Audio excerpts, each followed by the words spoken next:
Your skin gotta be real thick, first of all. You get way more no's than you get yeses. But that one yes can change your life.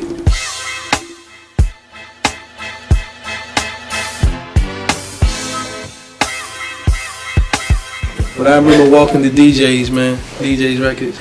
And I walked and I bought 30 Days, Run DMC. That was my first record ever. And I drugged that record around to every house I went to.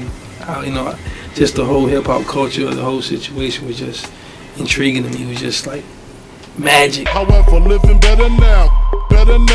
Drop top BMs, I'm the man, girlfriend. I was in a barbershop called Triple Play back in the day, and it was a barbershop / studio. So I was upstairs, cutting a demo with a friend of mine, and he heard me through the ceiling, and he came upstairs like, "Yo, play me some more stuff." Finally, the Blackstreet record came on, the Barge record. And he was like, "What you doing tomorrow?" And it just went from there. It's a humbling situation to play your music for people when you first start getting on. Because I remember when I first played my music, this guy killed me. He told me it was like the worst beat you ever heard. Told me I'd never make it. Let me show you what beat is. Play me some music like this is what you call a beat. And I used that though as my drive to shut him up one day. I said one day I'm gonna come back and I'm gonna shut this dude down. But I always use that as something to drive me to want it even that much more. So I know nobody's gonna believe in your dream more than you. My first major placement was Blackstreet, Don't Leave. I got up with Teddy Riley and did that record with him. So from then I went straight to the Lost Boys. I just used that as just them to at least want to listen to it. Once you get the door open, the rest is on you.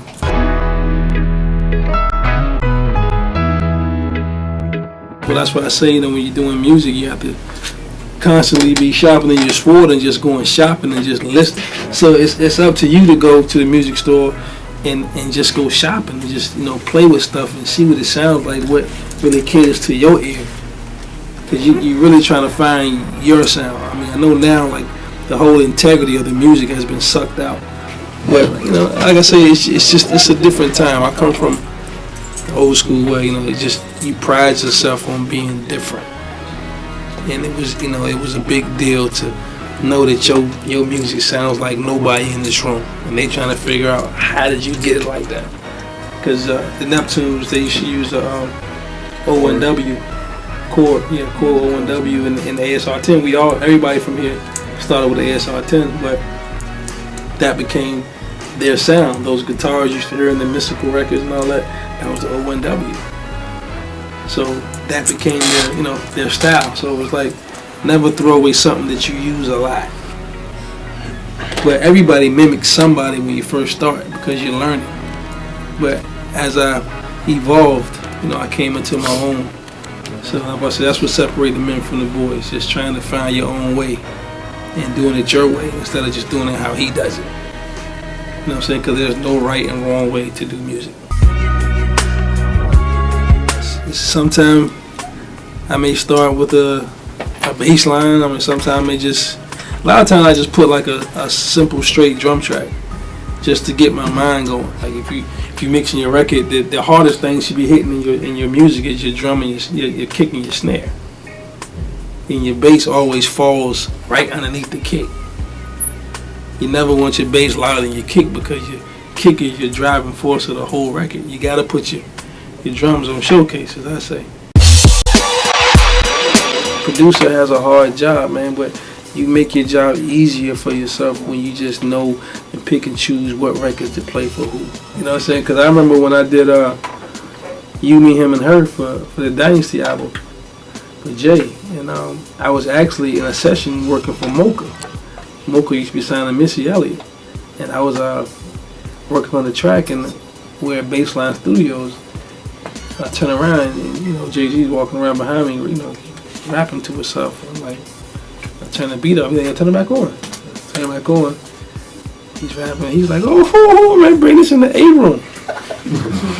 Man, he's looking at me like, I said, man, you heard it, man.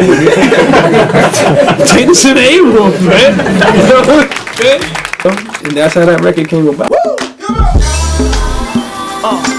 SKI.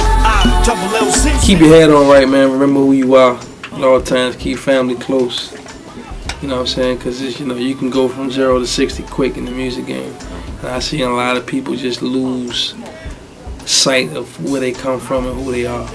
You know what I'm saying? But the music industry will chew you up and spit you out as fast as you got there. So, you know, it's bigger than just doing music. It's really about staying grounded and knowing who you are as a person.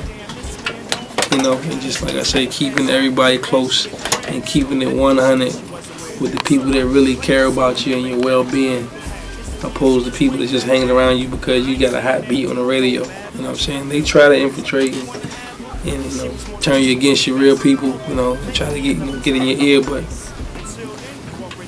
no can do with me.